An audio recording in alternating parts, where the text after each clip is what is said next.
Hi hello नमस्ते. स्वाती सांडबोर या YouTube चॅनलवर तुम्हा सगळ्यांचं अगदी मनापासून स्वागत करते. तुम्ही तेच वरण खाऊन कंटाळलात का? तर चला आज आपण एकाच डाळीपासून भन्नाट अशी रेसिपी पाहणार आहोत. व्हिडिओ अगदी शेवटपर्यंत पहा. इथे मी 1 वाटी मसूर डाळ घेतलेली आहे. आपल्याला मसूर डाळ 2 ते 3 पाण्याने स्वच्छ धुवून घ्यायची आहे. तर इथे मी पाणी घालून मसूरची डाळ स्वच्छ धुवून घेते. तोपर्यंत तुम्ही माझ्या चॅनलवर नवीन आला असेल तर प्लीज माझ्या चॅनलला एक सबस्क्राईब नक्कीच करा. इथे मी 2 पाण्याने डाळ स्वच्छ धुवून घेतलेली आहे. त्यानंतर आपल्याला डाळ शिजण्या इतकं पाणी घालायचं आहे.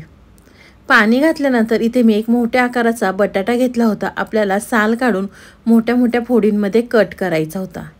बटाटा घातल्यानंतर त्यामध्ये आपल्याला अर्धा चमचा हळद घालायची आहे. इथे मी एक मोठ्या आकाराचा टोमॅटोसुद्धा घेतलेला आहे. टोमॅटो घालायचा आणि झाकण लावून आपल्याला 2 शिट्ट्या घ्यायच्या आहेत.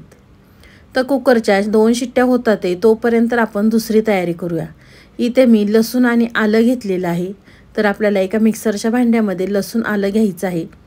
त्यानंतर आपल्याला काही खोबऱ्याचे काप घ्यायचे आहेत आणि मिक्सरला आपल्याला याचं वाटण तयार करून घ्यायचं आहे. इथे पाहू शकता मी मिक्सरला वाटण तयार करून घेतलेलं आहे.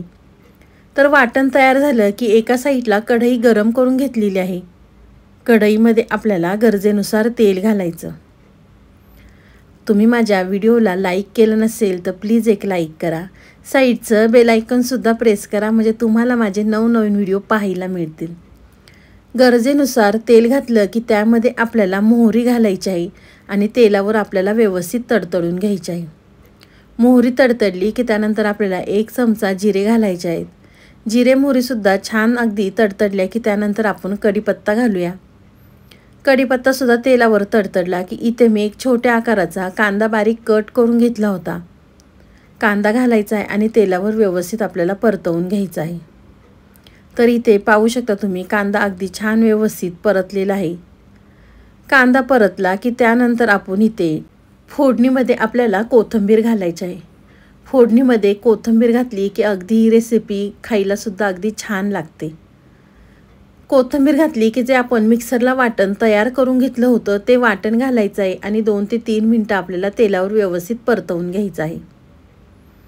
अगदी भन्नाट चवीची ही आज मसूरच्या डाळीची रेसिपी पाहणार आहोत आपण. व्हिडिओ अगदी शेवटपर्यंत पहा. तर वाटण अगदी छान परतलं की त्यामध्ये आपण काय मसाले ॲड करणार आहोत. इथे मी 1 चमचा गोडा मसाला घातलेला आहे. अर्धा चमचा आपल्याला बेडगी मिरची पावडर घालायची आहे. अर्धा चमचा आपल्याला मिरची पावडर घालायची आहे. अर्धा चमचा आपल्याला धना पावडर घालायची आहे आणि आपल्याला मसालेसुद्धा अगदी छान व्यवस्थित परतवून घ्यायचे आहे. तुम्ही जर या मसूरच्या डाळीची रेसिपी केली तर दुसरी भाजी करायची सुद्धा गरज नाही आणि तेच वरण खाऊन आपण कंटाळला असाल तर ही रेसिपी एकदा नक्कीच करून पहा. तर मसाले अगदी छान परतले की आपण जे कुकरला मसूरची डाळ शिजवून घेतली होती ती डाळ घालायची आहे आणि व्यवस्थित आपल्याला मिक्स करून घ्यायची आहे. मिक्स केल्यानंतर आपल्याला गरजेनुसार पाणी घालायचं आहे. मसूरची डाळ घट्ट होते त्यामुळे आपल्याला अगदी व्यवस्थित पाणी घालायचं आहे. मसूरची डाळ थंड झाल्यावर घट्ट होते त्यामुळे अगदी आपल्याला व्यवस्थित त्या डाळीमध्ये पाणी घालायचं आहे. इथे मी गरजेनुसार पाणी घातलेलं आहे. परत अगदी आपल्याला छान व्यवस्थित मिक्स करून घ्यायचं आहे. पाहू शकता ह्या आमटीला रंग देखील खूप सुंदर आलेला आहे. या पद्धतीने केली तर लहानांपासून मोठ्यांपर्यंत सगळेजणच आवडीने खातील. तर व्यवस्थित मिक्स केलं की चवीनुसार मीठ घालायचं आहे आणि परत छान व्यवस्थित मिक्स करून घ्यायचं आहे. मिक्स केल्यानंतर आपल्याला आमटीला खळखळ अशी उकळी घ्यायची आहे. अगदी या आमटीचा वास घरभर सुटलेला आहे नुसती फोडणी दिली तर इथे आमटी मला परत थोडीशी घट्ट वाटली त्यामुळे इथे मी पाणी ॲड केलेलं आहे परत. तर परत मिक्स करून इथे पाहू शकता आमटीला अगदी छान उकळी आलेली आहे. काय आमटीचा मस्त असा वास सुटला होता घरभर.